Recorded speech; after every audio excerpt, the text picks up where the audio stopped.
Problem number 29। याद रखें कि सस्टेनेबल डेवलपमेंट के लिए ज़रूरी है कि रिसर्च होती रहे। अगर आपकी कंट्री में नेचुरल रिसोर्सेज की कमी है तो आप किस बायोलॉजिकल रिसर्च को प्रेफर करेंगे? So this is problem number 29, that in a world where natural resources are limited, what will be your priority or reference in biological research? So if we want to choose the biological research, we have to keep the balance. For example, if we want to look at the research view that whether it will be funded by higher authorities or the organization has to deal with the project by itself, then there must be a balance.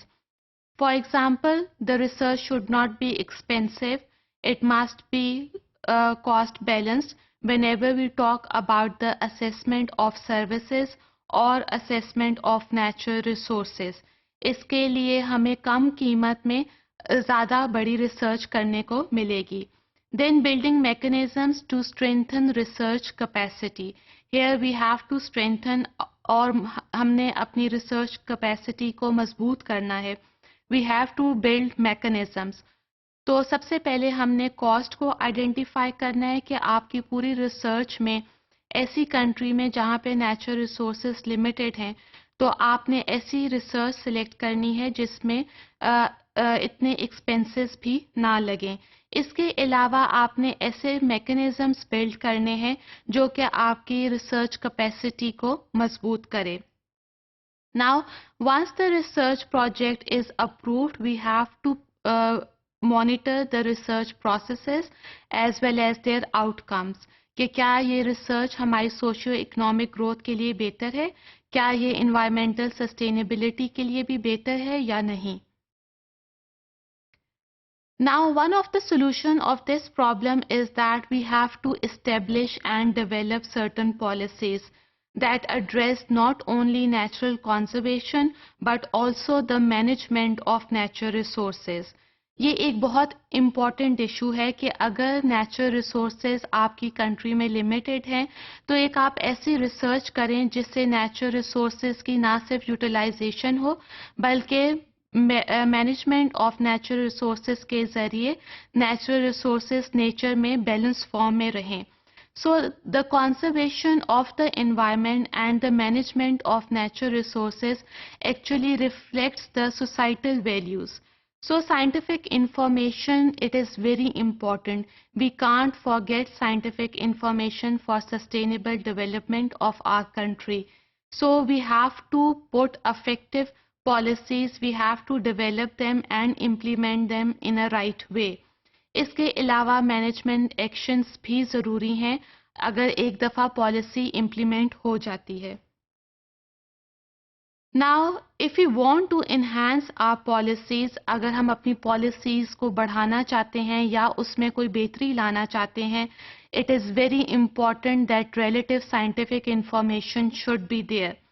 This not only maximize the capacity to predict the effects of the policy, बल्कि हम alternative policy और management actions दोबारा से बना सकते हैं और उनमें बेहतरी ला सकते हैं. Now, to develop the policies or the management actions, we have to consider the viewpoints of scientific researchers, scientific advisors, as well as of decision makers, ताकि research questions जो कि हमारी कंट्री में रेज हो रहे हैं उनको ज़्यादा से ज़्यादा इम्पोर्टेंस दी जाए. Now if you want to select biological research title according to the natural limited resources, then we have to pass through 3 phases.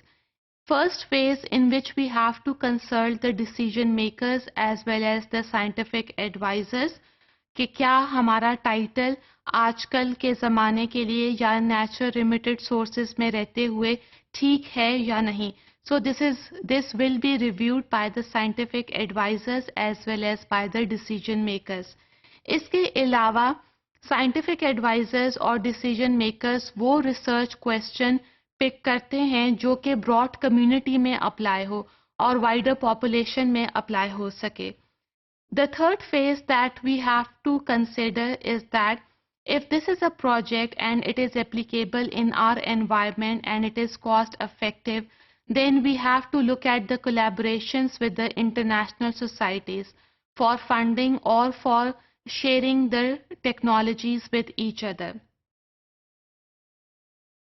Now, a number of ecological questions can be raised keeping in view this question. For example, if there is a problem of surface and groundwater in our country, then the question should be like this, that what quality of groundwater will be necessary to sustain human population and ecosystem during the next 100 years. इसके अलावा आप इस question को इसी तरह modify कर सकते हैं कि क्या क्वालिटेटिव और क्वांटिटेटिव अप्रोचेस अवेलेबल हैं कि हम अपने मुल्क में सरफेस और ग्राउंड वाटर को सस्टेन रख सकें regarding human population and ecosystem during the next 100 years. इसके अलावा अगर आपके इकोसिस्टम या एनवायरनमेंट में कोई प्रॉब्लम है, for example pollution or the problem of infectious agents, then we can relate our ecosystem with the human health.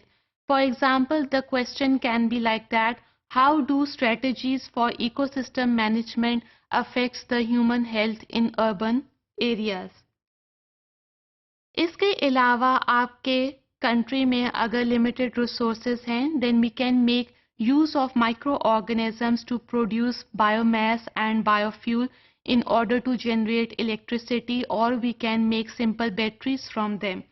So here we can raise a question that how do different strategies for growing and harvesting biomass or biofuel affect ecosystem, और अगर हमने ये biofuels बना लिए हैं तो ये क्या हमारी सोशियो इकोनॉमिक ग्रोथ में implement properly होंगे या नहीं.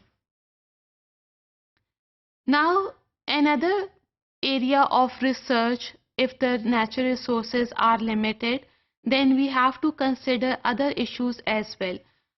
As we know that natural resources are limited, then the issues of poverty, unemployment will be there. So we can establish general orientation of mental health research here.